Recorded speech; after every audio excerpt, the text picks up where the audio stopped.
There we go. All right, once again, welcome to tonight, March 24th, 2016, Understanding the Fair Tax. And I wonder how many of you have, from one time or another, been asked the question when you're talking to somebody about the fair tax. Why change the tax system? The income tax has been working okay. Have you heard that? If not, all it means is that you've not been talking to enough people to make the numbers play in your favor and come across this question. But when I hear that, I'm thinking, really? Where have these people been? I mean, they must have their heads in a sand hole somewhere, because as you and I may know, and maybe if you're on here new and you're just trying to learn about the fair tax, you do not understand yet, the income tax is a conundrum that we just don't want to deal with any longer. So we're going to try and answer some of those questions tonight as to why do we want to change the income tax system. Well, you've heard the golden rule, haven't you? Do unto others as you would have others do unto you. Well, how about this golden rule? The man with the gold, or the one with the gold, makes the rules. That's exactly the way it is with our Congress. And whoever controls the money, our Congress, controls us. And that's the way it's been since 1913. We've had 103 years now of the income tax. So how much longer are we going to let the rodents in Congress control our lives? Funny that I got in the mail today, or I got an email today from Terminex, one of their advertisements, and they say, we control rodent penetration. And I'm saying, I wish we could send them to Congress. Anyhow, how long are you going to put up with? How long are we going to put up with it? And income tax, it has proven to be the biggest roadblock imaginable to job and economic growth. Now, I had the word impediment in here. That's a big word, but roadblock, I think, makes the message just as well and maybe even stronger. It has caused a slow economy and a more frugal lifestyle, and I do have to ask you, how many of you are actually living a more frugal lifestyle now than you were 5, 10, 15, or even 20 years ago? I think just about every one of you that's on here tonight. And we can't help that, because the one thing we can't control is our economy. And that's what's causing the problems we've been having over the last many years.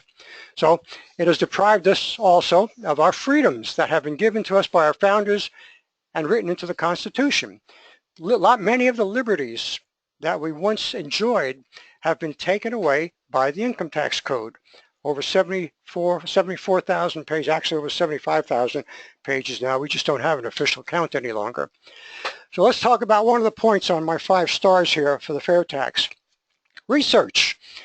There was over $20 million in research done before the fair tax was put into print and submitted to the Congress of the United States. That research was done by professors of economics who specialize in tax issues, as well as marketing organizations who, among other things, conducted workshops with people like you and I.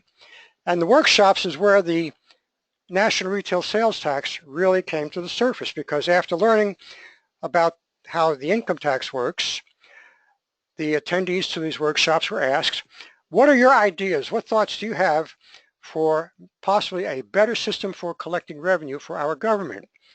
And of course, there were a lot of ideas, many flat tax suggestions of one type or another.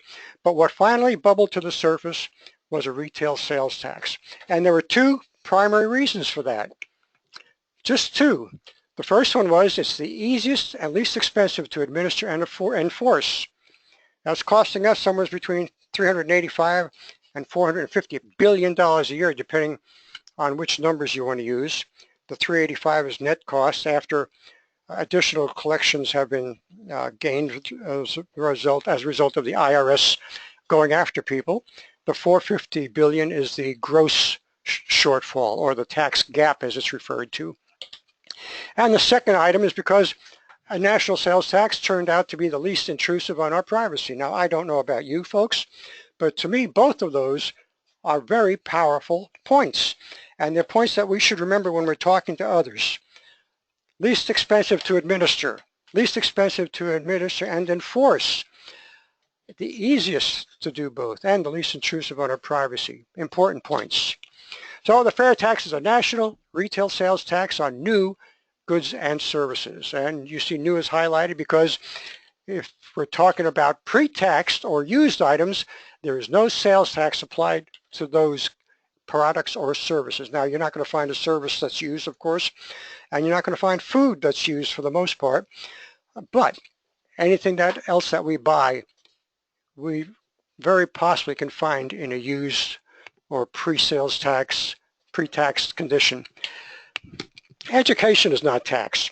Reason for that is, since the fair tax eliminates the entire income tax system, among those including the capital gains tax, there's no more tax on any profits or gains that might be made for your investments.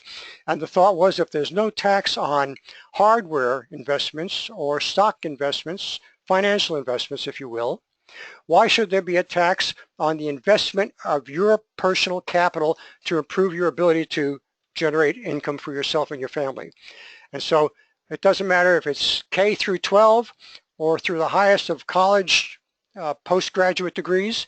That doesn't matter if you're going to a seminar or a workshop to improve your ability to create income. So it's job related. Those fees will not be taxed. The effective tax rate under the fair tax is 0 to 11%. And you'll see a little bit more about how we come about arriving at that later. And every worker gets to take home a full paycheck, which means there are no federal deductions from your paycheck.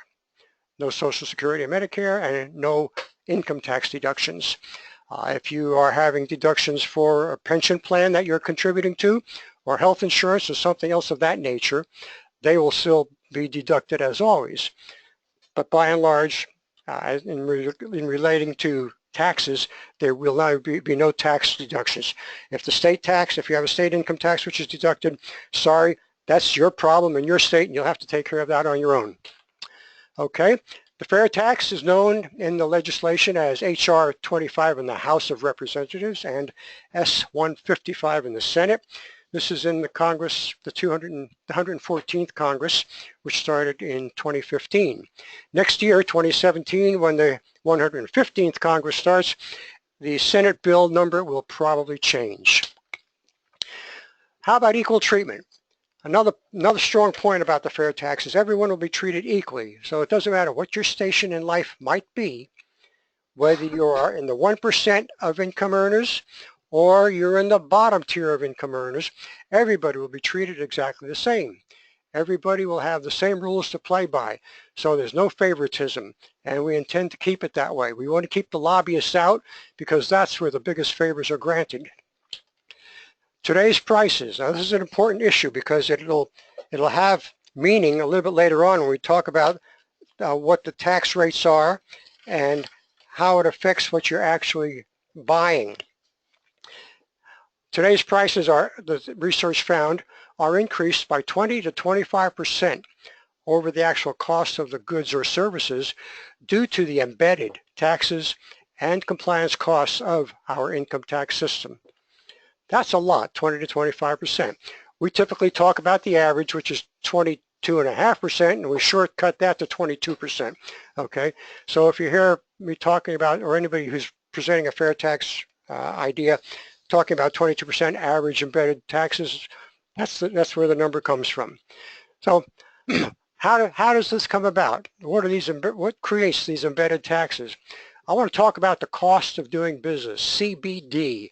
And generically what we'll be talking about is rent, insurance, and utilities. These are common things, and I'm sure if you're in business for yourself, these are very familiar to you, but even if you're not, these should make some common sense.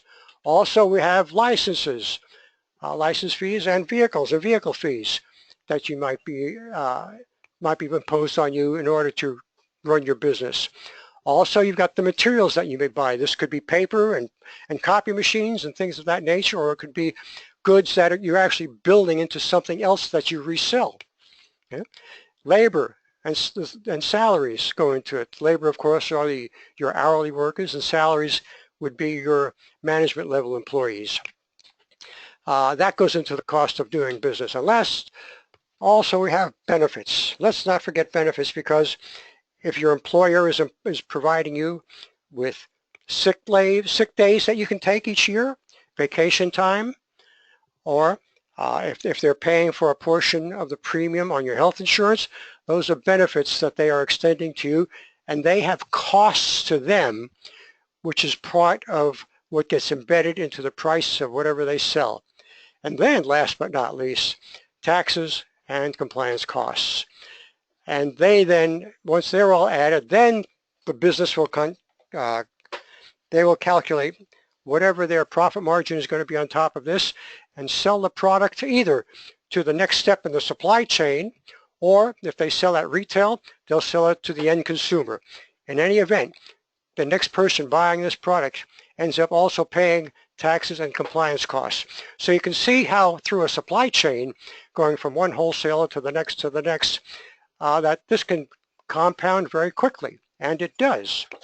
Okay, so all of these items go into the cost of doing business, as what I titled CDB. Well, what it turns out is that we're actually paying a sales tax now, and we probably just don't know it. Now, if you do, that's fine. You're just a few steps ahead of most of the people that are out there in our society today. It's just buried in the price at the cash register, not seen. We're not even aware that we're paying those extra fees. So I want you to remember that embedded taxes under the FAIRtax vanish. They are no longer there, okay? And we move on. After today's prices, we'll go to look at no exemptions. What does this point mean? It means that no product or service is exempt from the tax other than the education I talked about and the used goods. And the question is always raised, why no exemptions? Why not exempt food, clothing, things of that nature? And I'm going to give you what I hope is a simple example on why we're going to do that with considering a pair of jeans. Now, you and I may go out and buy a pair of jeans. If we're lucky, we'll find them on sale. Doesn't matter the brand, Levi's, Lee's, Wrangler.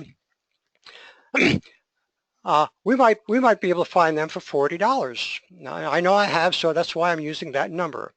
And for this example, I'm going to presume that the tax rate, the FAIRtax sales tax rate, is only 20%. Okay. Now that's us. Now what about a wealthy person? They may be looking for the designer jeans, and they'll go out and they'll pay $100, $150, maybe even $200 for a pair of jeans. So let's presume that these jeans, along with clothing, are not taxed under the sales tax. You buy that $40 pair of jeans. How much have you saved because you didn't saved because you did not have to pay the sales tax?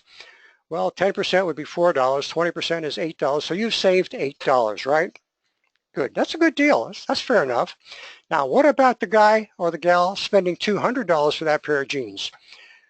Well, 10% of 200 is 20, 20% is 40. They've saved $40. Do you see the unfairness of them saving $40 while we're saving only $8? And you can apply that to anything on the market that would be excluded from the sales tax.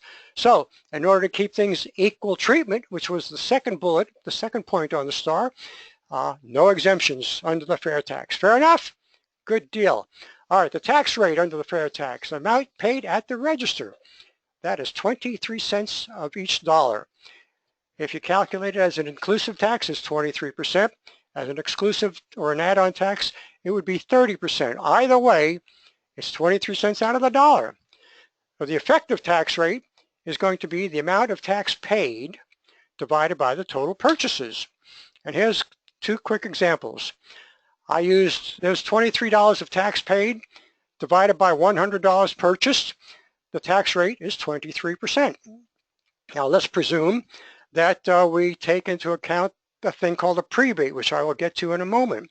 The prebate reimburses you for all of the taxes that you're going to pay on the essentials of life up to the poverty level for your family size. So let's say you go out and you spend $200 for something or some group of things, and your total tax is only $23 now because $23 of that was reimbursed by our prebate. You see now your effective tax rate is only 11.5%. That's what we're going to see, where I pointed out a little bit earlier that the effective tax rate is from 0 to about 11%. That's how it's calculated, folks, and it simplifies things. So most will pay from 0 to about 11%. Now let's talk about the prebate. This is a tax refund paid in advance. is paid only to qualified people. Qualified people means that they must have a legitimate residence in this country and a valid Social Security account here. Okay? Obviously, illegals will not qualify for either one or both of these qualifications. That means they do not get the prebate. That means their cost of living goes up on the first dollar they spend, 23% more than it was previously. Now, some of them will decide it's not worth working here any longer, and they will import themselves or export themselves, whatever you want to say about it, but they'll go home. It's not worth it for them to stay here.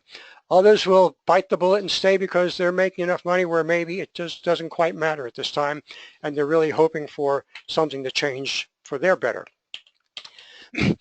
Let's talk about exports and imports for a moment. Right now, the United States is at a deficit of between 17 and 18%. A disadvantage in the prices of everything that we send to our international trade partners. That means that even though the Made in America label is in demand and people love it, for the most part it's too expensive compared to what they can get of similar product, even though the quality may not be the same, at a lower cost. And we do the same thing here, a lot of us do, by buying some of the junk that comes over from China because it's less expensive than that which is produced in other countries or by the United States.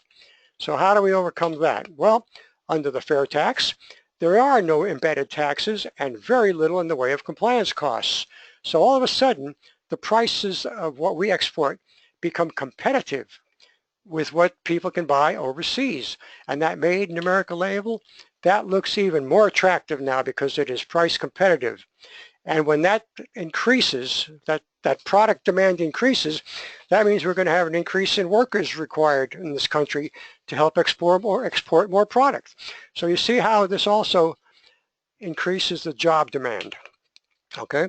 And as far as imports go, they will be taxed like everything else under the fair tax at retail, 23 cents out of the dollar, further balancing the difference between imported products and domestic products. Company inversions. Everybody remembers probably the hullabaloo with Burger King when they decided that they were going to move their headquarters from the United States to Canada. Well, some people, including the president and some congressmen, they've been babbling that they want to create legislation that can penalize companies like this.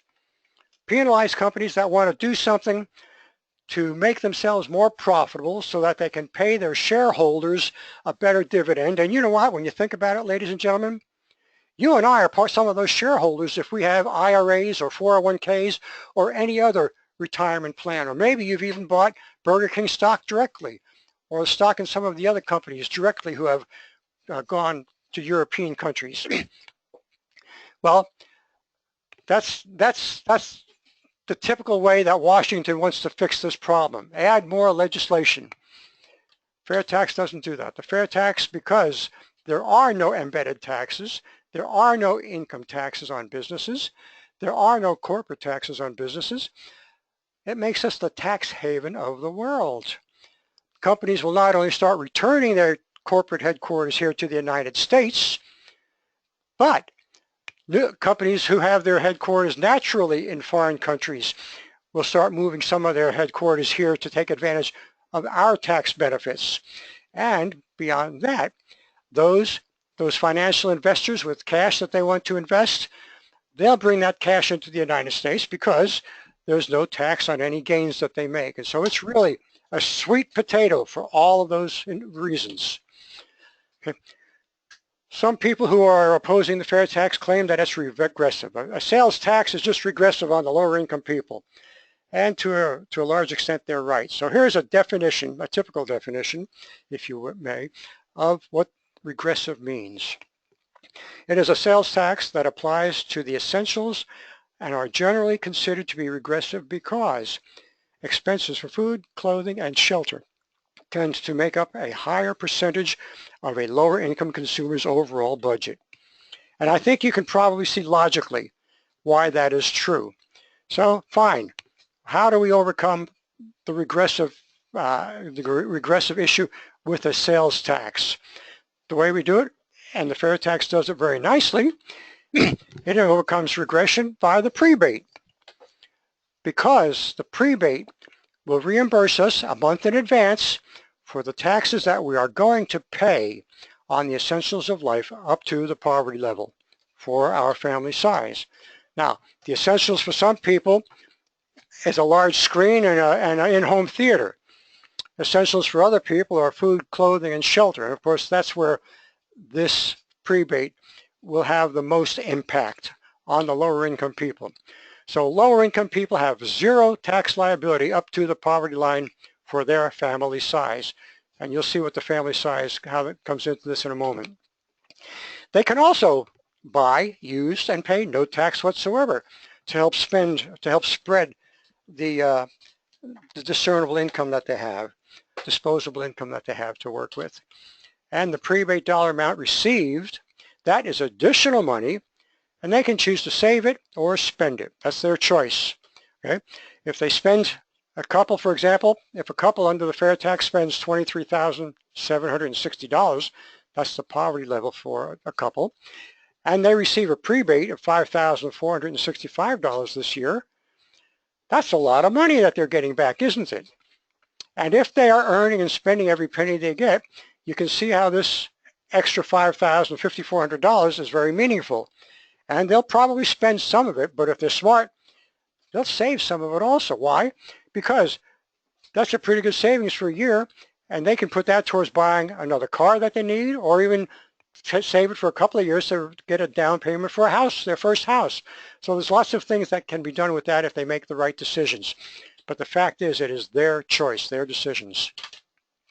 And here is the magic table, the one with the rebates for the various households under 2016. And they've done something a little bit unusual this year, and I won't get into those details, but basically if you look at the couple in yellow on the right side, you'll see the $23,760 I used in the example, and the $54,65. That couple will receive a check of $455 a month. If it was $456, it would be exactly twice what a single person gets. Rounding is what makes the difference. Look at the green line, a couple with 2 children, they'll get $614 a month, or $7,369 a year. So you can see how that's an important part of the FAIRtax program, and it's something that you want to be sure you can explain clearly. And if you would like to get a copy of this table, just email me. You can email me at repeal_16@earthlink.net, and I will be happy to send you a copy of the table that you see here tonight. So how does the FAIRtax affect retired people? That probably should be EFFECT, huh? Well, consider, many of them are at the poverty level. They just were not able to save enough during their working years for one reason or another, and their Social Security has got them living in poverty. Many of them will probably still be working, but they are receiving Social Security if they're at least 62 years old, or they're getting Social Security disability insurance, which they can do at any age. But they will receive the Social Security in any event. They're at the poverty level. They have pre-retirement income plans, some do, and they were going to they were going to pay income tax when distributions were taken on those retirement plans. They made those retirement contributions with dollars that were not taxed when they earned them. The idea being they would be taxed when they are in a lower tax income bracket. And to me, that is not a good goal for anybody to have. Just imagine going through life, and here you are at age 25, 30, and my goal is to be in a lower income tax bracket when I retire. What kind of retirement is that going to provide anybody, folks? Strive for a higher income tax bracket. And many will have a Roth IRA, which is money that they invest or that they contribute with taxed dollars, taxed income. So that's the position most of these people are in. So how does the FAIRtax affect the retired people? What are their benefits under the FAIRtax? Well, they receive the prebate, depending on their family size. In most cases, it will be 1 or 2 people. But in some cases, there could be other dependents there, whether they be children or adults. If they're working, there are no deductions from their paycheck. There's no tax on their Social Security. Right now, if you're under 65 and collecting Social Security, and you are working, for every $2 you earn, you forfeit $1 of your Social Security income. That's a lot of fun, isn't it? And they can also buy used and not pay the fair tax. And when you say buy used and you start thinking about that, I mean, think about things from clothing, appliances, automobiles, cars, automobiles, houses, boats, airplanes. If it's used, if tax had been paid on it previously, it's not going to be taxed, and you can buy any of that stuff under the fair tax. And then these people get a big windfall if they're in retirement and they're drawing on their pre-tax or pre-tax exempt retirement plans, the IRA or the 401k or whatever the other 403, whatever the other many tax pension plans are. Those pensions will not be taxed when distributions are taken. That is a windfall. So, and some will whine, but I paid tax once. Now I'm paying tax again. And these are the people who have contributed to a Roth IRA. And the idea was that they would take their distributions without any tax consequences. They already paid tax on the principal, and the interest or the gains that they make will not be taxed. However, they forget that they are paying 20 to 25% tax now and don't realize it. Retirement pension income is not really taxed in their case. So they just have to be made aware of that. And if you're talking to somebody that comes up with that, remember that they're paying 20 to 25% now, which they will not be paying under the fair tax. Low-income people fare very well from the fair tax, and retired people fare even better.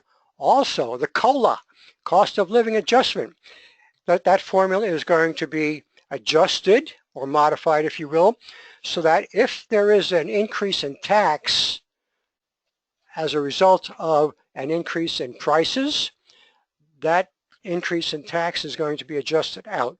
So people collecting any benefit, any entitlement benefit, when the COLA is issued each year, it will compensate them in advance for the increase in the amount of tax that would be paid on the stuff that they're buying. So you see, the fair tax is really good for everyone. And my favorite, nobody files a federal income tax return, not even businesses. Administration and enforcement of the fair tax is done by the states. There's 45 states that have a sales tax now, and states don't want to set up, if they don't want to set up a sales tax department, they can contract an adjoining state or the federal government to do that for them. But I suspect they'll set up their own revenue sales tax department. Administration of the prebate is done by the state. They'll collect the applications, which have the residence and Social Security information to be validated, pass it on to the Social Security Administration if it's good, and the prebate will then start being distributed. And that application has to be renewed every year, and it has to be renewed if there's any change in the family size, for example, for a birth or a death, and or a dependent coming in who, for one reason or another, can no longer take care of themselves. States and businesses get 1/4% of the tax collected as a fee for the Fair Tax Administration and enforcement. A couple of questions. I'm going to skip these questions now because we're running late, and I'm just going to shoot through these things as fast as I can, and we'll let you answer these questions later. If you don't ask them, maybe we'll get a chance to go over them again, but I want to get to cheating on the fair tax. Income tax, some people say, well, it's going to be too easy to cheat. It'll be a boom for an underground economy, as if there's not an underground economy now, as if there's not cheating under the income tax system. Well, the fair tax, as you see here, needs at least 2 people to conspire to cheat, whereas with the income tax, you can do that by yourself.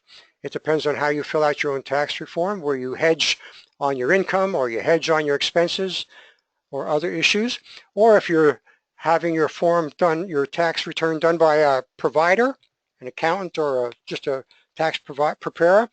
The information you give them is what they use. They're not allowed to question you, and so you can cheat by yourself.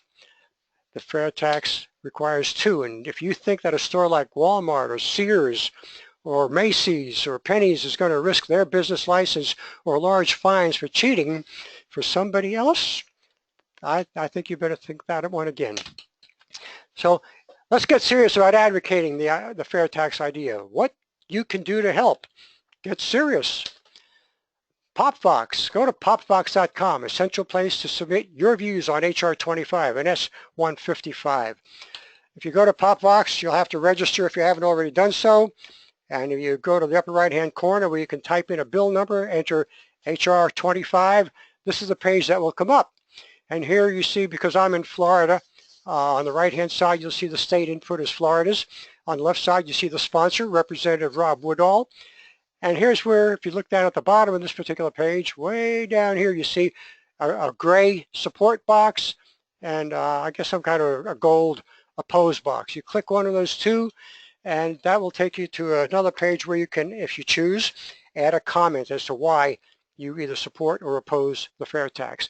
This is an important document, folks, because it goes right to the offices of your United States representative and your 2 United States senators. So, getting serious about advocating the idea, you can go to fairtax.org. This is the home for the fair tax and all of the research papers. It's also the founder of the FAIRtax and the FAIRtax Grassroots Organization. So register here so that you can be counted as a supporter. FLFairtax.com is Florida's home for the FAIRtax. Obviously, I'm in Florida, and so that's up here for you Floridians. Most states, or many states, have state FAIRtax websites. You can look for the one in your state and register with those folks also. And if your state does not have one, maybe you'll be in a position to create one for those guys after you get an organization started. Facebook.com/FAIRtax. That's our Facebook. And following that is the Facebook.com/FLFairtax for the Florida Facebook. And finally, watch for the big solution, America's big solution, coming to a computer page near you very soon. Okay, so register today and join the FAIRtax 1040 Club. This is important right now. The additional funds we need in order to update some of our literature and to hopefully get some good advertising on radio and or TV is going to be a necessity over this year. And it's very, very important that we contribute to these funds as soon as possible. Now, you don't have to contribute and join the 1040 Club. You can contribute any amount you want. The 1040 Club is $10.40 a month. If you want, you can contribute $100 a month, $5, $1 a month, whatever you want, or you make a one-time contribution. It's up to you. You're a volunteer. You're a grassroots agent like I am. There are no salaried people in the Americans for Fair Taxation Grassroots Organization. Okay, no salaried people. Nobody gets any income. So imagine not filing a federal income tax return again. Imagine not fearing the IRS. And imagine enjoying the freedoms that we have lost. Those are things to dream about when you go to sleep. Think about those things when you lay on your pillow tonight and how much more fun your life could be without these concerns. And who opposes the fair tax? Anyone whose income may be derived from the current tax code because of its complexity. That includes lobbyists, politicians, and they are our 2 biggest opposers. IRS workers, of course, some accountants who primarily, whose income is primarily derived from tax returns, and there might be a couple of others in there, but those are the opposition. So register today. We're ready to take some questions. And I forgot to tell you that on board here with me tonight is Elaine Malero from Ocala, Florida. She's co-district director up in that area, just north of me, about 40 or 50 miles, I guess. And Elaine, I'm going to open the question box over here to see if we've got any questions to take on. And if you will, take a look at the same question box to see if anybody has opened the hand that has a, my question box won't open. How about that? What's going on here? Well, lo and behold. Larry, we do have 3 people with their hands up here, if you'd like to take one of those. Well, I will sure try that. And meanwhile, okay, we're going to call on Lee first. Lee, I've unmuted your microphone or your telephone, and let's see if we can hear you. Hello, good evening from Chesapeake, Virginia. Chesapeake, hi. Hey there. I don't hear anything on TV hardly ever about the FAIRtax. It would seem to me, and I don't know if this is accurate or not, but I don't think many politicians or congresspeople or senators really truly understand what the FAIRtax is.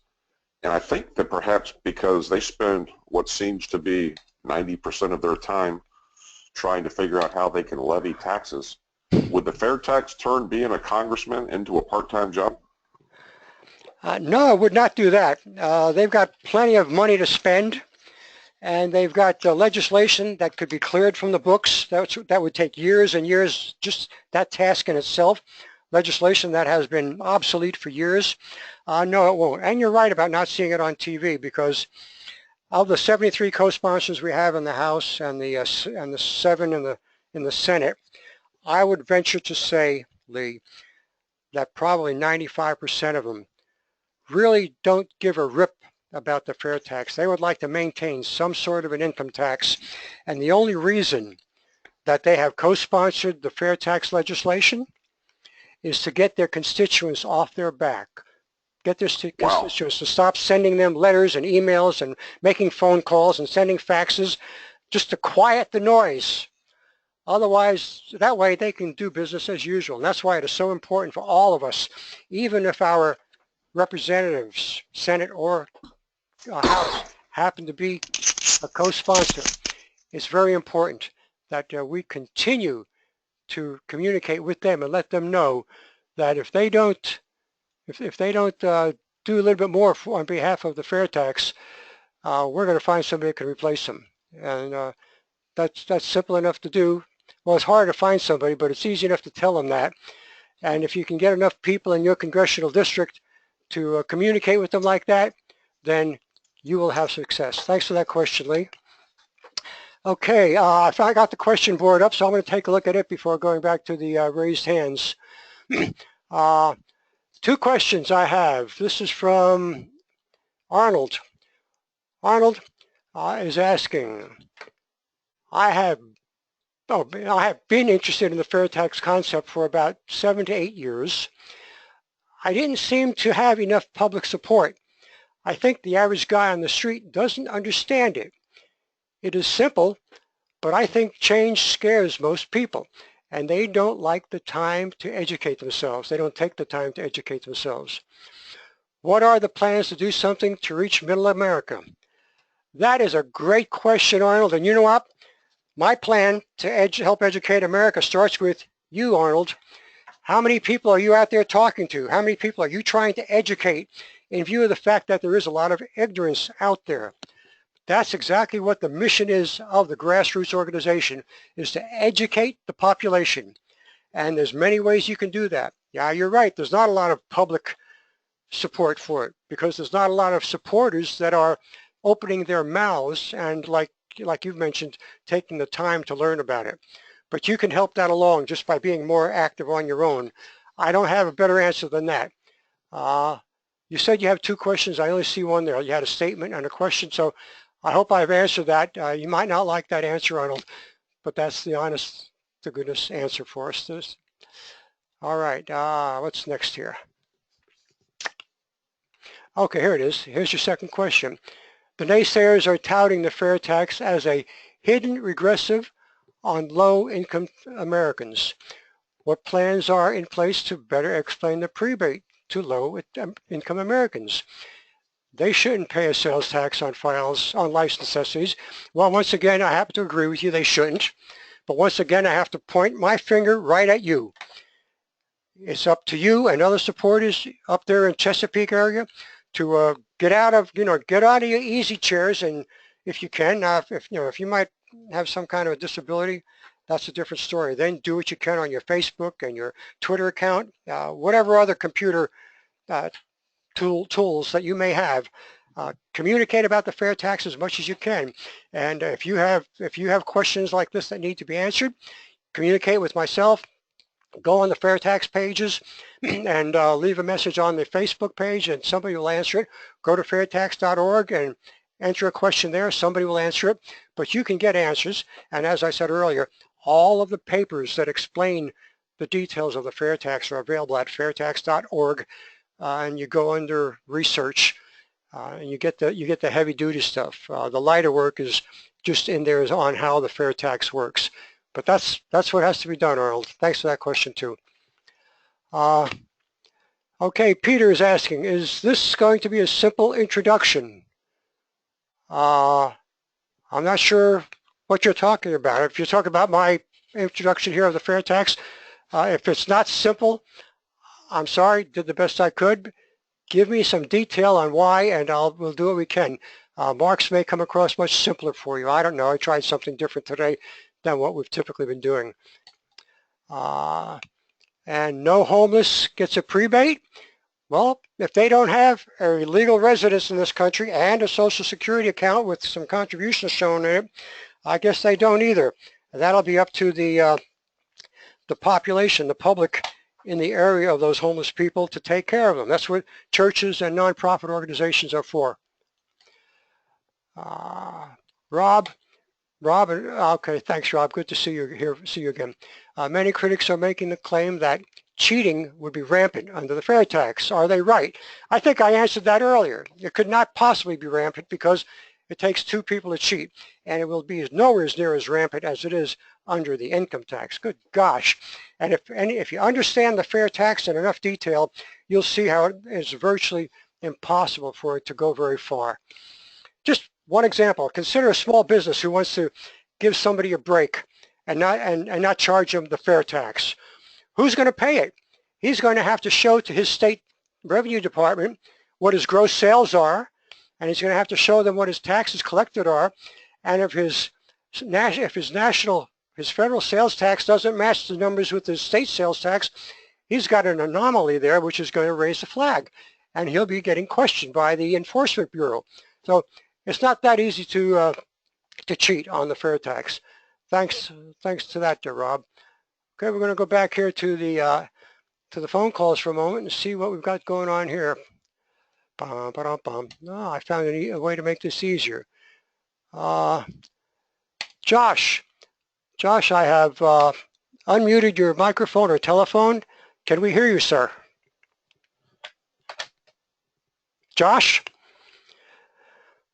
Well, I got a flag up here that says Josh is inattentive, so Josh is no longer unmuted. Alan, let's give you a try here. Your phone is unmuted, Alan.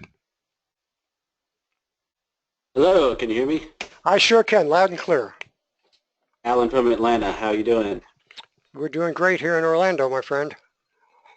Good. My question was in regards to the lobbyists in Washington. I understand it's a very strong and powerful force, and I'm just wondering, is that a huge obstacle to getting the FAIRtax passed? Because I guess they would all lose their jobs. I'm assuming, from what I understand about it. So is there a strategy as far as what to do to overcome that force in order to get this bill passed? The strategy is still in the grassroots organization, educating enough people to make it difficult for the congressman to not support it. Think of it in these terms also. If a congressman has enough constituents, and all we need is more than 3,000 in a constituency, and there's usually more like 50 or 60,000 in a constituency. I think in mine is closer to 100,000. Anyway, if you can get enough constituents supporting the FAIRtax and willing to support some candidate who would advocate for the FAIRtax, that congressman has a choice to make.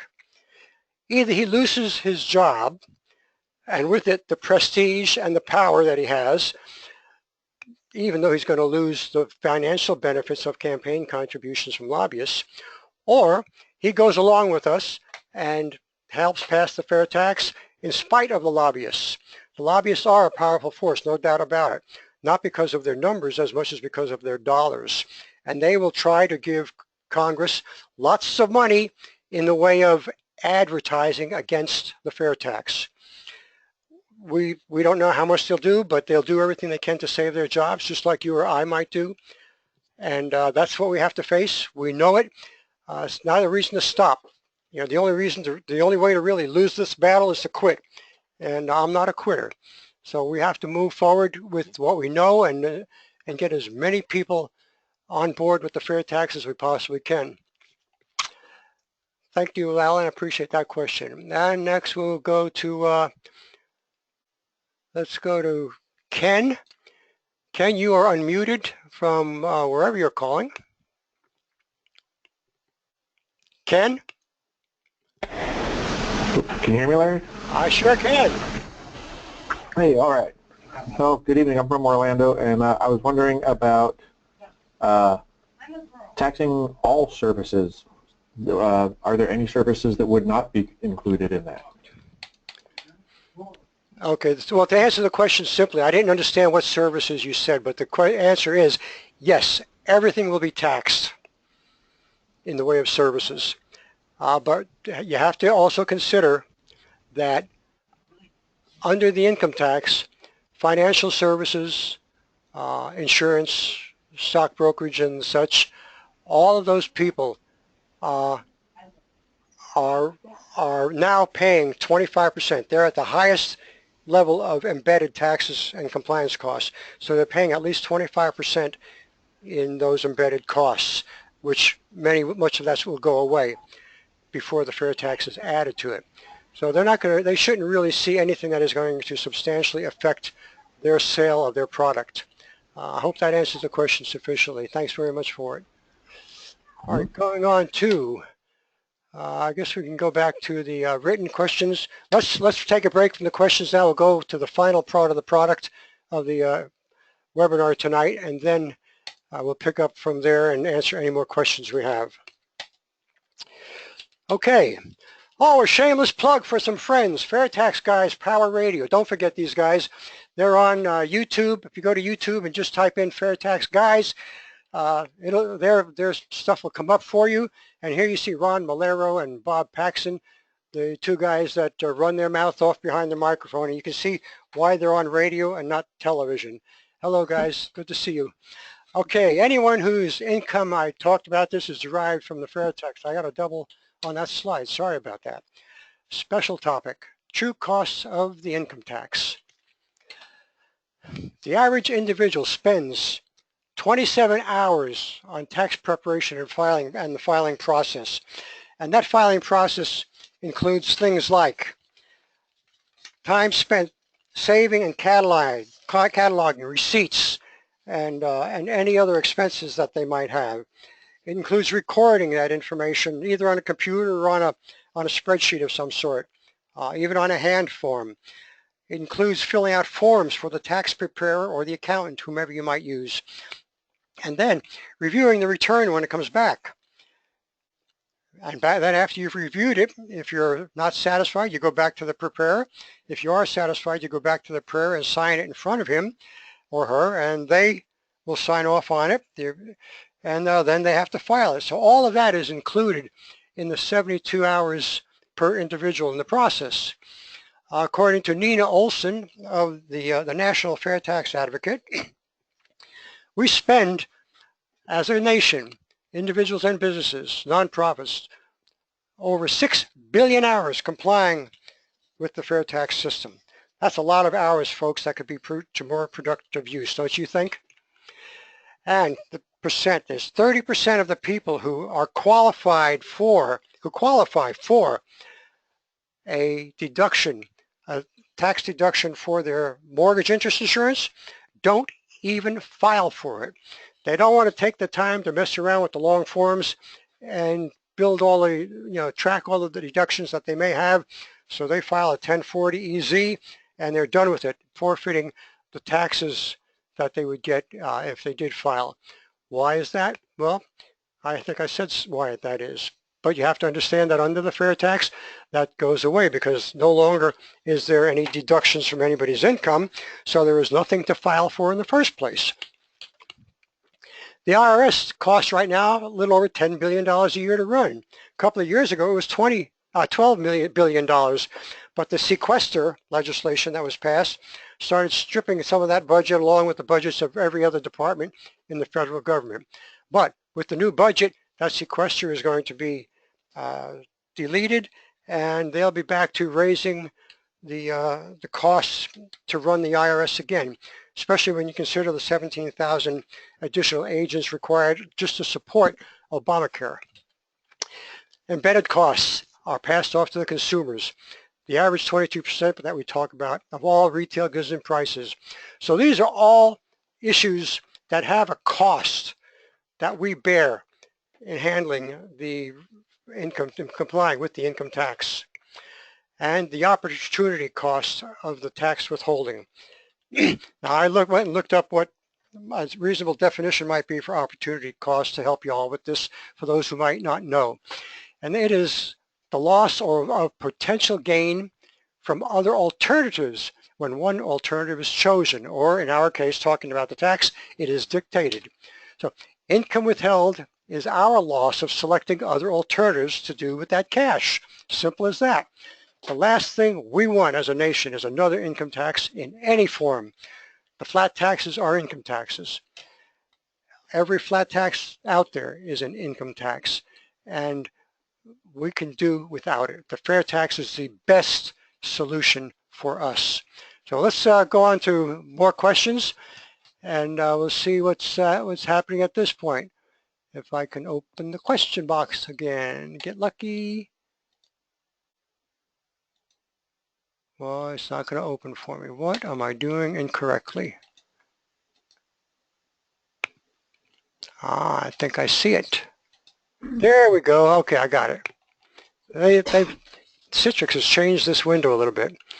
All right, so first, and I'm going to rely on you, Elaine, to watch for any hands up there, and I'll see if I can. I know you're there, and I'll see if I can pick up on some of these. Peter is asking, I see one line only here. It says to enhance U.S. purchases. Peter, whatever you were trying to say, some of it got chopped off, so I'm going to delete this, and if you will, re-enter whatever your question was. Going to Bob, giving Trump's commitment to expanding exports and reducing imports, he should look like the fair tax. He should look like the fair tax, maybe at the fair tax. What can we do to get him on board? That's a great question. Obviously, we've seen that he is a very stoic person, very convinced that he has the best plans in place. He is, I believe, not totally knowledgeable in the fair tax, and somehow that needs to be done. How is going to take somebody with a little more firepower than you or I to be able to get his attention, sit down with him, and go over what the fair tax really is. We have to also presume that at least one of his campaign consultants is talking him away from the fair tax, because these consultants like the idea of an income tax also for their own financial reasons. So beyond that, Bob, I don't know what else to tell you, but we just have to build the organization. Along the way, somebody will come on board who is among the wealthy and who has maybe even a personal relationship with Trump. And he'll say, I'll get in touch with Donald, and we'll have a dinner together. We'll talk about this thing and get him squared away. Thanks, Bob. Larry? Yes. Peter has his hand up if you want to go back to his question. Peter, let's see if I can find Peter again. Thank you, Elaine. I appreciate that. Do you have anything to add to the question I just answered for Bob? No, pretty much. You pretty much covered everything that I would say. Okay. I'm looking for Peter, but I don't see his hand. Oh, there. Well, I see Peter. I see a Peter. Let's hope it's him. There's no hand here. Peter, your mic is open. Are you the Peter that we're trying to get? No, there should be a Peter underneath there, Larry. Wow.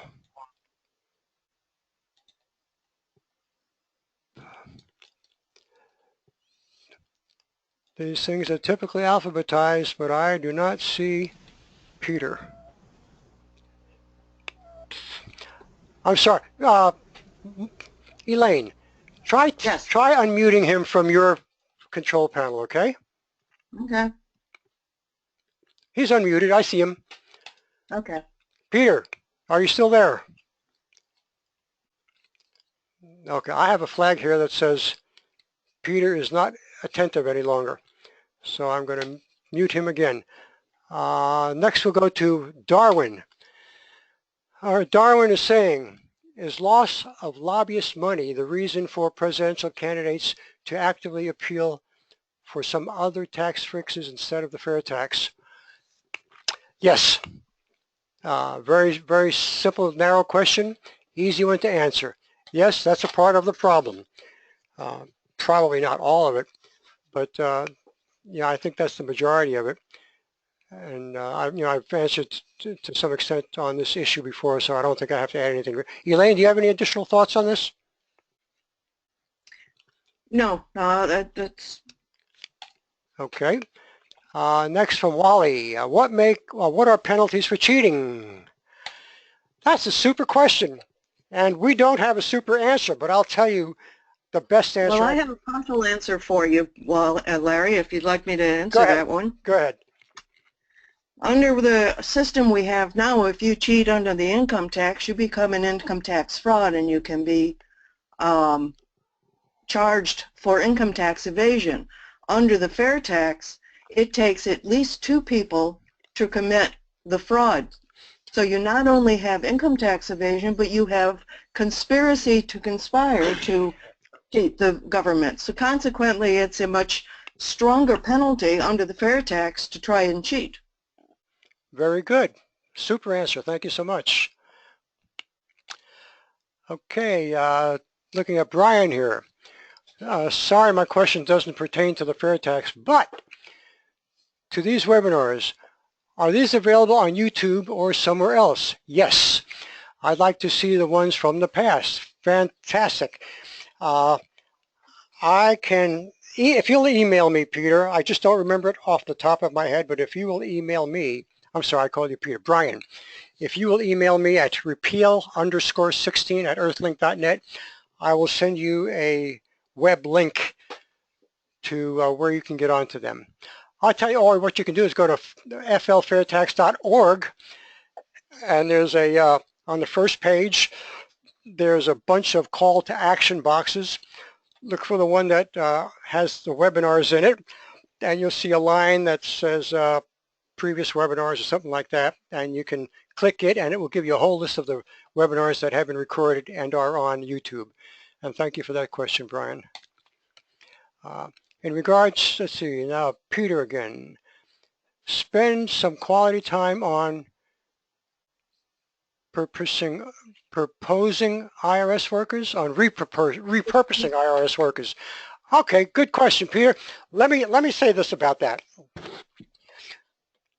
The majority of these IRS workers are not like the factory workers that have been laid off from time to time. For example, when automobile assemblers were replaced by robots, or assemblers of magnetic tapes were replaced by assemblers for CDs, DVDs, and such. These people are more than high school graduates. Most of them have degrees and many have advanced degrees. They should, and I say should as a qualified, should be able to find jobs in the private sector if they choose to, at a better income than they were getting previously, especially in the growing economy that we are going to have under the fair tax. Now, many will also be allowed the opportunity to transfer to other departments, especially from the agents. They're all well-trained investigators. They could go to the CIA, the FBI, Homeland Security in general, which is the umbrella for all of those agencies, and do good work there. They can go to the Social Security Administration and do investigative work there. So there's plenty of room for them to move both laterally and outside of the government sector. I hope that makes you feel a little more comfortable. Next is Ken. In regards to services taxed, does that include all services such as, say, auto repair or massages or home repair? Elaine, I'll bet you could answer that one. All services are taxed, period. That's about as simple as you can get. It is. And in many states, I don't know where you're from, Ken, but in Florida, I won't say many states, I'll say Florida. In Florida, our sales tax is not assessed on services unless the service includes the providing of a part or a component of some kind. So for an automobile repair dealer, if he's replacing a fuel pump or whatever he's replacing, some item of hardware, then he also charges a sales tax on his service, on his labor. Under the FAIRtax, everything will be charged, including if he puts in new parts on that automobile, the sales tax on that new part. If he puts in a rebuilt part, that's considered new, and he will pay a tax on it. But if he's putting in a truly used part that has not been refurbished, then that would not be taxed. Robert is asking, can you discuss the recent presentations to House Ways and Means regarding ABC tax, flat tax, and FAIRtax? Yes and no. Eileen, have you been watching the Ways and Means Committee hearings closely? No, not as closely as I should. Me either. I know this is a sort of a, they've had a preliminary discussion, and Rob Woodall has talked to the House Ways and Means Committee in regards to the FAIRtax. As I said, this is a very early preliminary type of presentation that he was given, and I'm sure it's going to be moving forward. Hopefully we will have a full-blown discussion of the FAIRtax within the House Ways and Means Committee before the end of the year. Right on. Okay, I can add a little bit to that. I did watch those first three panelists, and I can tell you that Representative Nunes from California is his plan I am not familiar with. I had not heard of it before, and I intend to look it up and see if I can find out what he is really saying. Some of what he said sounded good. Some of what he said just raised flags in my thinking. As far as the representative from Texas, I don't recall his name right now, and his HR 1040, I know that plan pretty well. And I'll tell you this, he said that under HR 1040, if you like your old plan, you can keep it. And if you don't like it, you can elect a one-time election to be taxed under the FAIRtax, which would be 19%, he said, under the first 3 years. I'll have to get a new current copy of that because the last I knew it was only 2 years, but 19% under the first 3 years, he said, and then 17% thereafter. What he did not reiterate, and I am going to here, is that once you select the flat tax, if you find later on in your life that the regular income tax would have allowed you better deductions and would have been financially more beneficial to you, you cannot go back. Once you go for the flat tax, you're in. And one of my first thoughts was, if the flat tax that they are proposing is so good, why are they making it irreversible? I don't know. But that's certainly one of the things about it. So here's the other thing I see about it. Those who are gaming the income tax today, they will not elect to be taxed under the FAIRtax. They will stay with the income tax and continue gaming it to the high level that they are, and we will continue paying for their gains, their credits, whatever it is that they get because of the loopholes and the credits that are allowed under the income tax system. I believe wholly, so deeply in my heart, that the entire income tax system as we know it today needs to be totally flushed, totally. And once that happens under the FAIRtax, it will, then we will enjoy some of the good things we've been talking about tonight that the FAIRtax presents. Also, Robert, just the fact that under those first two plans there is still a tax return to be filed, and under the FAIRtax there is not. That's a good benefit there for many people. Anyway, we'll learn more, and I will get into Representative Nunes's plan as soon as I can, And I will also go to Popbox and be sure to voice my opposition to this plan. Any plan that is offered that is a flat tax or any kind of an adjustment to the 1986 Income Reform Act, Income Tax Plan, needs to be opposed. And if you can do some search for tax plans, you'll find that there's plenty of them that have been submitted to the Congress. And read the summary notice and just understand that it's just all they're doing is tweaking a little bit here, tweaking a little bit there, and it's not doing anywhere near what the fair tax will do. Thanks, Robert. Back to Peter. Really rich people can make purchases overseas and then bring them home. Oh, sure they can, and you don't have to be really rich to do that, but you know what? When they come into the United States, the Customs Department is going to nail them, and if they cannot show a tax exemption certificate, which implies that they are going to be using whatever it is they're bringing back in their business for resale, they're going to end up paying the sales tax. How about those apples, Peter? That's pretty good, isn't it? Thanks for that question. Let's see, we'll go up here to Steve. Do any of the current presidential candidates support the fair tax? The answer to that is no. The ones that, oh yes, there is one. There is one. I can't think of his first name, but his last name is Johnson. He's running as a Libertarian. He did run as a Republican candidate either 4 or 8 years ago, and got washed out in the primaries and went to the Libertarian Party from that point on. And he is a very good advocate for the fair tax. As far as Republicans or Democrats, no, there are not who actually advocate the fair tax. Now, you may recall that Elaine, who's Yes. the guy? Oh, you're talking about Ted Cruz, right? No, I'm talking about the fella who was an advocate. Governor Huckabee was very Governor Huckabee. very strong with the fair tax, yes. Yes, unfortunately, he got washed out in the primaries also. But that's your answer, Steve. Thanks so much. Now we'll go to Carol. Hey, Carol, doesn't Ted Cruz support the fair tax? I am glad you asked that question, but I'm not glad I have to give you this answer. Ted Cruz is a co-sponsor in the Senate for the fair tax.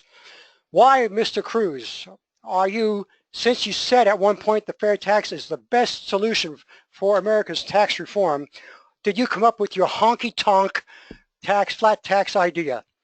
That is absolutely absurd, in my opinion, and you should be ashamed of yourself for doing that. Ted Cruz, at one point he said, when arguing or excusing why he came up with his own plan, he said it's going to be a stepping stone to the fair tax, and that's a lot of hogwash. And then secondly, he said, well, I think it's going to be an easier thing to get the flat tax passed. And he's right. But you know what, folks? Don't know how you think about it, but to me, I don't want to send somebody to Washington who's going to look for the easy one to pass. I want them to take on the tough jobs and stick their necks out and be strong, be an advocate of it by learning what it's really about and then getting it done. Never mind this other garbage. Thanks, Carol. Steve, can you send the prebate chart out in one of the mass emails? No, I cannot do that because I don't have access to the mass emails. So if you email me at repeal_16@earthlink.net, I'll be happy to do that. Also, if, I forgot what I was going to say here. Okay, lost my train of thought.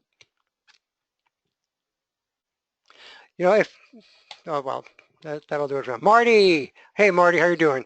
How is the fair tax change? How is the fair tax changed? Is there more to that question than those 6 words? I don't understand what you're asking me, Marty. Would you mind trying that again for us, please? Thank you. Josh is asking, do you think that politicians hate the fair tax because it is simple and not complex like the current mess? Well, that's one of the reasons for sure. Because of the complexity, it makes it easy for them to embed hidden loopholes and other benefits that they can trade to their special interest groups who are calling on them. in exchange for campaign contributions and other perks. Elaine, do you have any other ideas on why they might be so adamant against the fair tax? The people who like the income tax like the complexity simply so they can choose winners and losers and nobody knows what's going on. The more complex and more hidden the taxes, the easier it is to change them. When you've got the fair tax, it's very simple, it's straightforward, and it's very transparent. So therefore, those people who like to reward their friends and punish their enemies like the complex income tax system. Very good, Elaine. Thank you. Thank you, Josh. Peter, the 3 webinars I have attended seem to speak mainly to people who have yet to have any information regarding HR 25. I'm glad you can point that out to us, Peter. The title of this program is Understanding the Fair Tax, and the first part of it is an overview to the best we can put them together. And we invite others who would like to discuss this, make this presentation, so offer to do it because we'd be happy to have somebody to work with.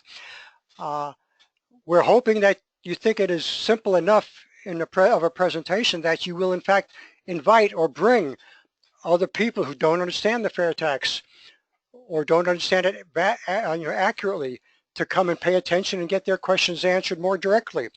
That's the purpose of understanding the fair tax. And then the special topic is to talk about something that is either frequently misunderstood or infrequently discussed, such as we're talking about today, what the income tax actually costs us in the way of time and dollars.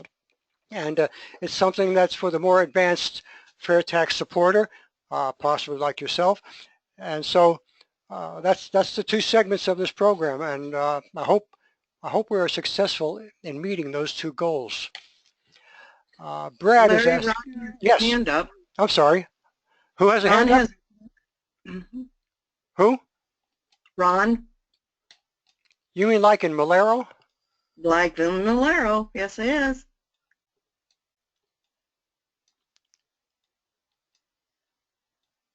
He is not showing up on my. Oh, really? What's going on here? Now let me try this again. Okay, see if you can unmute him, and we'll let Ron get on board here for a quick moment.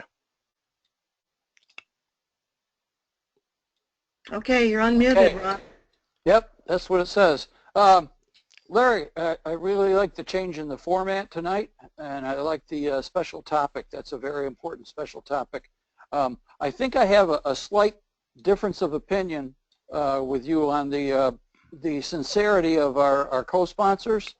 I remember when Rob Woodall came to a leadership meeting here in Florida when he was a brand new congressman, and one of the points that he made with us is that he tries to get co-sponsors who are serious about the fair tax. He doesn't want fair weather friends. And I know my own congressman, Yoho, is a very strong supporter. But anyways, my take is that the 81 co-sponsors in the House and the Senate are the cream of the crop, and the rest of the people are the ones that we really need to go after. But anyways, that's just my take on it. Thank you. Okay, I think we'll have to agree to disagree on that. And you know, if Rob Woodall does not get all 73 of those co-sponsors in the House to co-sponsor the legislation, most of that was done by the constituents in those groups in the out in the states. And if you think about it for a moment, remember when we had the Democratic co-sponsor? He was a congressman from Oklahoma. Mm-hmm. And when he was asked why, in spite of Nancy Pelosi's admonition to not support the fair tax, otherwise you won't get support from me, did you go ahead and co-sponsor the fair tax? Do you remember what his answer was, Ron? Because the people wanted it. Yeah, he said, yeah, that's essentially what he said, but what he really said was because Mrs. Pelosi doesn't vote in my district. And maybe he said, oh, yeah. He might have said both of those things, but that's the statement I remember because it was kind of funny to me. All right, Ron, thank you so much. You know, like I said, you may be right, but I don't think so. All right, I'll go back to the questions. Brad, I'm in favor of the fair tax legislation, but I don't believe it can gain the attention needed simply via a grassroots effort. I think a mass media blitz or whatever is needed to educate the general population. Brad, there is no doubt that a mass media blitz would have just an awful, wonderful impact. Now those words are contradictory, aren't they? It would have a great impact for us positively. No doubt about it. All we need is a few $1 million to pay for those suckers. And where we're going to get those is through the grassroots, building the organization and getting the donations $1 at a time. And if you really sincerely believe that it won't happen with just the grassroots, the only thing I can say about that, being very frank but not trying to be a smartass, is that that's an attitude. If you change the attitude and say, I know this is a challenge, but this is what's got to be done, I'm going to help to make it get done, I think you'll find the going forward much, much easier. Thanks a lot, Brad, and if you want to comment back, please do so. Peter, the way I understand the fair tax, the cost of federal tax would reduce costs more than fair tax would put on. Well, I don't know how you've come to that understanding. I've not done the kind of research. Let me be more honest about it. I am incapable of doing the kind of research it would take to come to a reasonable conclusion with the data that's available regarding those two. But I will offer this in response. The research that was done measured the revenue being received under the fair tax today, which includes that revenue being contributed by the United States government, and matched the sales rate so that the fair tax would provide the same dollar amount as the government is getting today.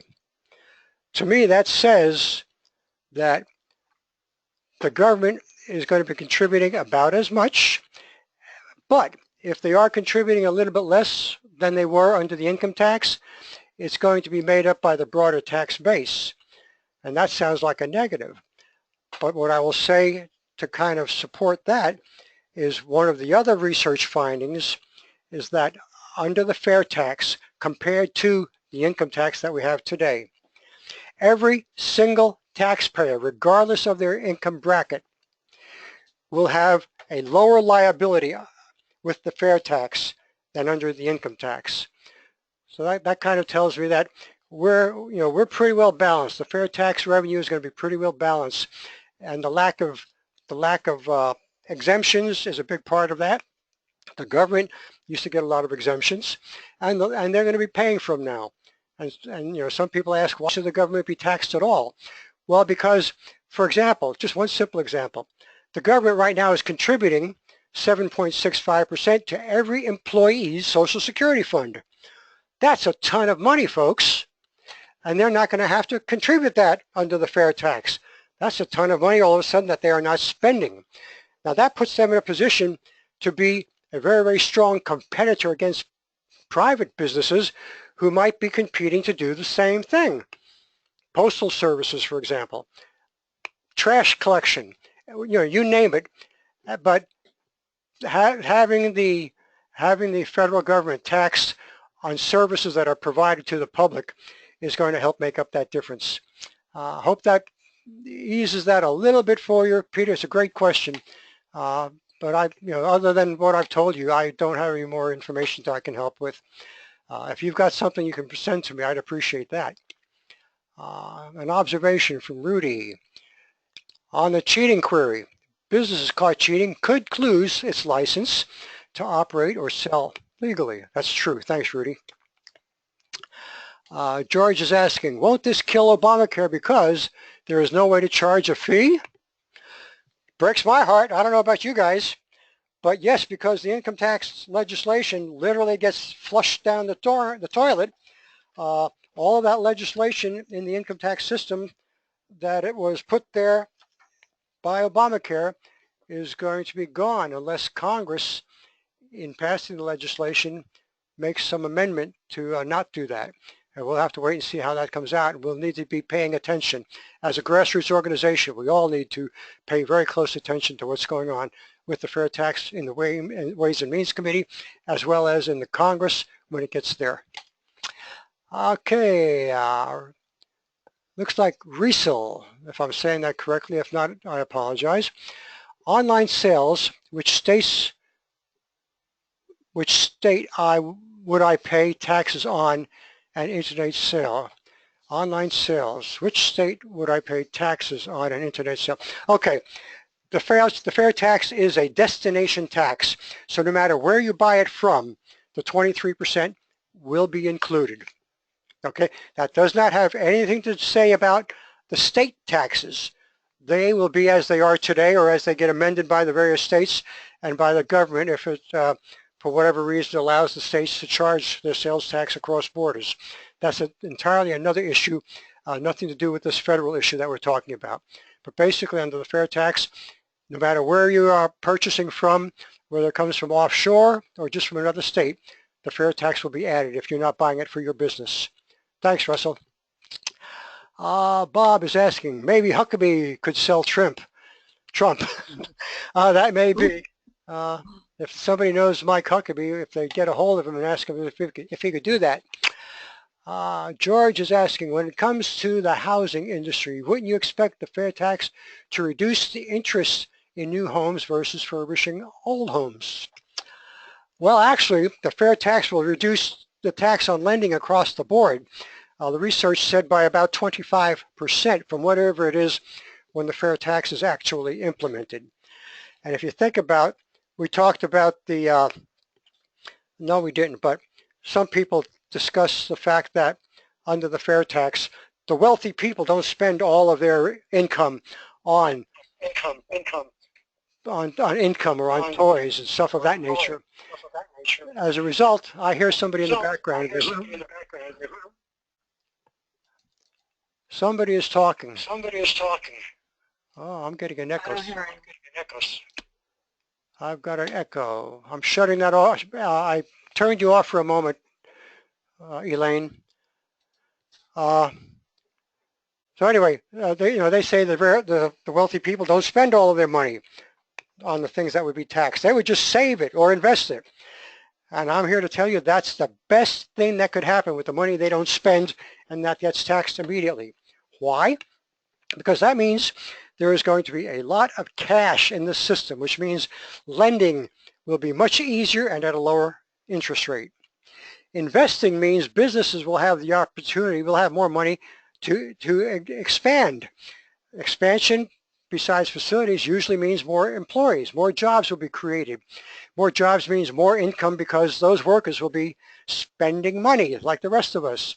And so the economy is in a very positive snowballing threshold, okay?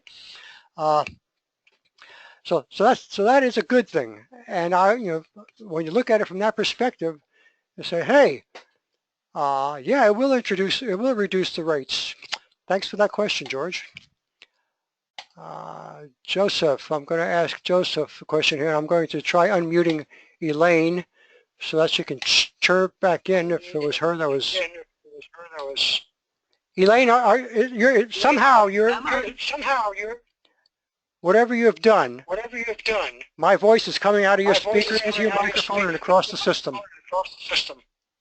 That's really weird. I haven't done a thing. I don't know what's happening. Okay, I don't either. Do you hear the echo? No, I don't hear it on this end. Okay, I'm going to mute you for a second. Okay, Joseph is saying, have them tell Trump, the president, that passes the fair tax will be the greatest job creator in history. Well, yes, the fair tax will be the greatest job creator in history. Thank you, Joseph. I appreciate that comment. Peter is asking in response, real time. When U.S. goods are overseas, they would have a better chance due to lower costs. Foreign goods, many that have VAT locally removed for export, have a similar cost raise in the USS. That is exactly true, and apparently when I covered that particular issue, I didn't do it clearly enough. So I've got to see if I can clean that up. But thank you so much. What he is saying is that our prices, the prices of our goods overseas will be lower, and the price of their goods coming here will have the tax, our fair tax added, so there will be a little bit higher, and therefore we're on an equal playing field. Thanks, Peter. Okay, Josh is asking, I'm writing a final paper for my economics class about the advantages and disadvantages about the fair tax. God bless you, Peter. Do you know any good pieces of information that I can use? Yeah, I'm sure I do, but this is not the place for me to try and offer that to you. If you will email me, Josh, at repeal_16@earthlink.net, we can get together either by phone or by email, and I'll get some good information to you, okay? Thanks. Randy says the hearing was tax policy subcommittee. Okay, just clarifying who that hearing was. Stan is asking, just for clarity, the tax is at the point of sale to the consumer only? No tax on wholesale exchanges? Yes to both of those questions. Thank you, Stan. Appreciate that. Ulrich Arnold, where can I find a list of members of Congress or the Senate that publicly support the idea of the fair tax? Okay, your easiest way is to go to popvox.org, and when you get up there, you can click on the bill, HR 25, and among other things, you should see a tab or a box that will allow you to click and see who all of the co-sponsors are. If you do have difficulty with that, give me a email, repeal_16@earthlink.net, and I will send you my copy, which I've edited it so that it's down to 2 columns, 1 sheet of paper. I love it that way. I'm trying to save the paper that they promised would happen when we got the computers. Josh is saying our political system is based on bribery. That's what politicians don't want to pass it. That's why they don't want to pass it. Well, that's exactly true, Josh, exactly what we've been talking about. We just didn't call it by name. And Gary Johnson is the name of the presidential candidate of the Libertarian Party, who is a strong fair tax advocate. Thank you, Joseph. Another offering of Gary Johnson. Another offering of Gary Johnson. And from Josh, one of Ted Cruz's donors is Goldman Sachs. These bankers hate the fair tax. They probably do. And they probably are more than just involved in manipulating the income tax system. I'll bet you their involvement goes a lot deeper into managing what our government does than most people would know about. Rob is asking, under the fair tax, you say that all services are taxed. Yes. Where I live, the fire department does not directly charge for its services. Since the fire department doesn't send an invoice for helping you in an emergency, do these services escape the fair tax? I do not know, Rob. It's a good question. However, is there not also a line on the annual tax bill that's issued to every property owner? A line for education tax, services tax, police service, fire department service, and other departments within the tax districts that the bill is coming from? I don't know. We've got that here. I don't know how to answer that question other than that. That might require more research on your part since it's local to you. Thanks, Rob. Marty, how can the tax be raised or can exemptions be voted? Well, the fair tax can be raised pretty simply as a result of a thing that we have and we like to live by called the Constitution of the United States. Section 1, paragraph 8, I think it is, or it says that Congress has the power to lay and collect taxes. And so they can raise or lower the tax rate anytime they choose to. One of the reasons why even after the fair tax is implemented, we need to be somewhat alert and somewhat stay tuned to the fair tax website and Facebook pages for things that might be going on so that you can be alerted when there's some issue that we need to raise our voices for. Marty, that's the best I can tell you on that one. Freedom is not free, and just because we gain this freedom one time does not mean it's permanent. We have to stay forever vigilant. Rudy, we have the prebate chart on the back of business cards in the store. Okay, if you go to the logo store, FAIRtaxLogoStore.org, and look at the goods that they have there, they've got a business card size card that you can, I believe, well, one side has a just a little promo on the FAIRtax, and the other side has the prebate chart. It's just a little bit small, and if you're happy with that, go with it. If not, you can email me. Is the report available that shows the money trail of the grassroots donations? I don't know, Brad. It's a great question. Never thought about it. I know well, I don't know if there's a report available, and probably is not. We're a private organization. We are a 501c4, and as such, we may not have to reveal that. Best I can tell you. And George, looks like you're the last one, George. Please put in a plug for the 2 books, the FAIRtax book and FAIRtax The Truth. Well, you just did that, George, and thank you so much for that. Both of these books are very, very good.